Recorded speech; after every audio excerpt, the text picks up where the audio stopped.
something, and I understand where you're coming from, but something is better than nothing. We walked, like I said, we built this country.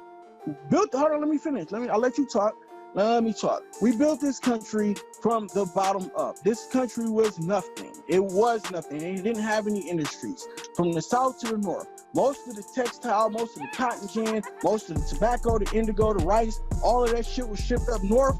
And then you fast forward 100 years, 150 years, you had the great industrialization. Walked away with nothing. This is why, hence, the Jim Crow era, you had fucking sharecroppers, people basically living off the goddamn land. And I only use the natives for a prime example is because, like I said, yeah, it might not be roses, yeah, it might not be all gravy, but at least they walked away with something. As it relates to black people, we didn't get a goddamn thing.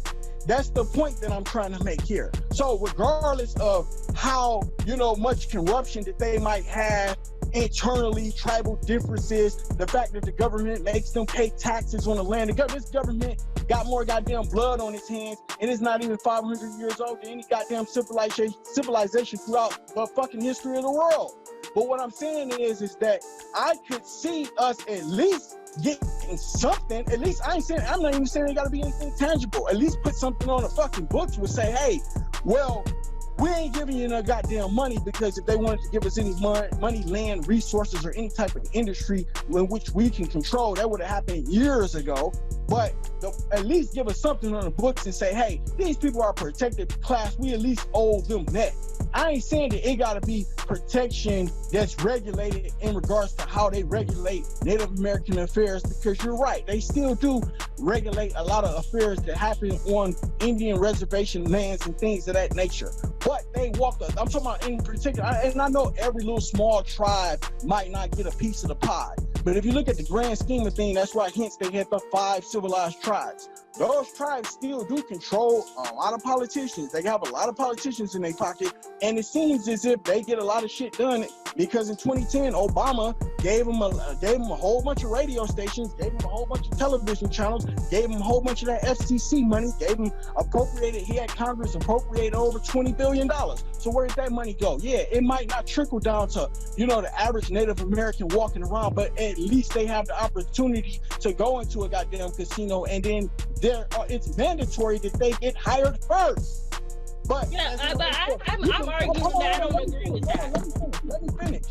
I'll let you talk, now let me finish. So the fact that you might have a few 10 black controlled billionaires, it means nothing in the grand scheme of things if you can't take that money and create industry, jobs, opportunities, put your own people through college. And create your own. They can't do that even now. They can't do that, and they have all those things. So I'm just saying that's not a good. What I'm gonna say, I'm gonna end on this, because I feel as though we're talking about things that we don't really have all the knowledge on that, and I think it would require us to either do more research. But I do know the research I've done, it doesn't align with what might have done.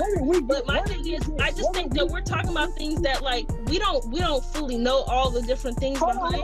On surface, it seems like they have all these things. I'm arguing that they don't. I know, but what I'm saying, and I get the gist of what you said, but I'm saying if you was to do a compare and contrast, what did we get in comparisons to them? At least they got name me one tangible benefit that black people got out of slavery. If you go to college, if somebody gives you a scholarship, a bunch of people a scholarship for $10,000, but you have, and they make that out there, like, we're doing this for these people, but unbeknownst to you, for example, you look at a group like, I'm just going on, giving an example.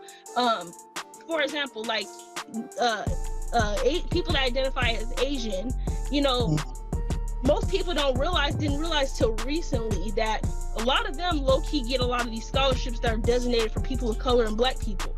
But you wouldn't think that they're but low-key, they're the ones who are getting these jobs at these companies, getting paid more money and whatnot that. Oh, yeah, let me finish what I'm saying. I'm saying that yeah, on the surface, it seems like we do all these things, these scholarships for Black people and whatnot, but we're not directly benefiting from that. So low key, somebody else is benefiting from these type of things. So it's like, yeah, it might seem like on the surface, like Native Americans got all these different things.